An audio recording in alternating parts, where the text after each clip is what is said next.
നരേന്ദ്രമോദിയുടെ ഭരണകൂടം ഇന്ത്യയെ അമേരിക്കയ്ക്ക് വിറ്റിരിക്കുകയാണ് എന്ന് ലോക്സഭയിൽ പ്രതിപക്ഷ നേതാവ് രാഹുൽ ഗാന്ധി തെളിവ് സഹിതം പറഞ്ഞിരിക്കുകയാണ്. അമേരിക്കയുമായുള്ള കരാർ പ്രകാരം അമേരിക്കൻ ഉൽപ്പന്നങ്ങൾക്ക് നികുതി കുത്തനെ കുറയ്ക്കുന്നു. എന്നാൽ അമേരിക്ക ഒരു വിട്ടുവീഴ്ചയ്ക്കും തയ്യാറാകുന്നുമില്ല. അമേരിക്ക പറയണം ഇന്ത്യ എവിടെന്നാണ് എണ്ണ വാങ്ങിക്കേണ്ടത് എന്ന്. ഇത്തരത്തിൽ ഒരു വിചിത്ര നയം, അതായത് പരമാധികാരത്തെ പോലും അമേരിക്കയ്ക്ക് അടിയറവ് വെച്ചു കൊടുക്കുന്ന നരേന്ദ്രമോദി ഭരണത്തെ തൂത്തെറിയേണ്ട കാലം അതിക്രമിച്ചിരിക്കുന്നു. ഈ രാജ്യത്തെ മൊത്തത്തിൽ കച്ചവടം ചെയ്യാൻ വച്ചിരിക്കുകയാണ് എന്ന് തന്നെയാണ് രാഹുൽ ഗാന്ധി ഉദാഹരണ തെളിവ് നിരത്തി പറഞ്ഞത്.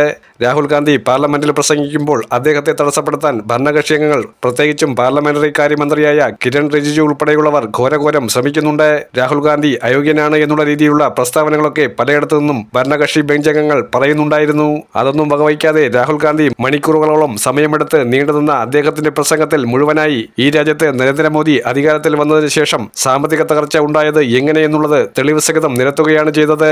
മാത്രമല്ല, എപ്സ്റ്റീൻ ഫയൽസിൽ നരേന്ദ്രമോദിയുടെ പേര് എന്തുകൊണ്ടാണ് നിരവധി തവണ പരാമർശിക്കപ്പെട്ടത്? എപ്സ്റ്റീൻ ഫയൽസുമായി ബന്ധപ്പെട്ട് നിരവധിയായ ഗൂഢരഹസ്യങ്ങൾ പുറത്തു വന്നുകൊണ്ടിരിക്കുന്ന സാഹചര്യം കൂടിയാണ്.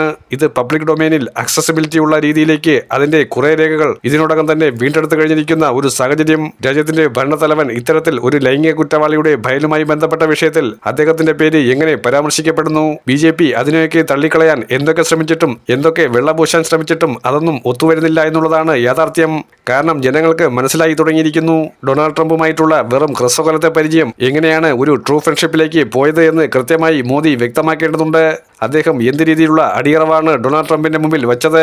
ഡൊണാൾഡ് ട്രംപ് സർവോപരി രാഷ്ട്രീയക്കാരൻ എന്നതിനപ്പുറം ഒരു കച്ചവടക്കാരനാണ്. അദ്ദേഹത്തിന്റെ ട്രംപ് ടവർ ആയിരുന്നാലും അദ്ദേഹത്തിന്റെ സ്റ്റോക്ക് ഹോൾഡിംഗ് കപ്പാസിറ്റി ആയിരുന്നാലും ഒക്കെ ലോകരാജ്യങ്ങൾക്ക് കൃത്യമായി അറിയാം. അങ്ങനെയുള്ള ട്രംപുമായി എന്തിന്റെ പേരിലാണ് കൈകോർത്തത്? ഇടക്കാലത്ത് അമേരിക്കയുടെ നയങ്ങളെ ശക്തമായി ഇന്ത്യ എതിർക്കാൻ ശ്രമിക്കുമ്പോഴും നരേന്ദ്രമോദി മിതത്വം പാലിച്ചത് എന്തിനു വേണ്ടിയായിരുന്നു എന്നതുൾപ്പെടെ വ്യക്തമാക്കണമെന്നാണ് രാഹുൽ ഗാന്ധി ചോദിച്ചിരിക്കുന്നത്.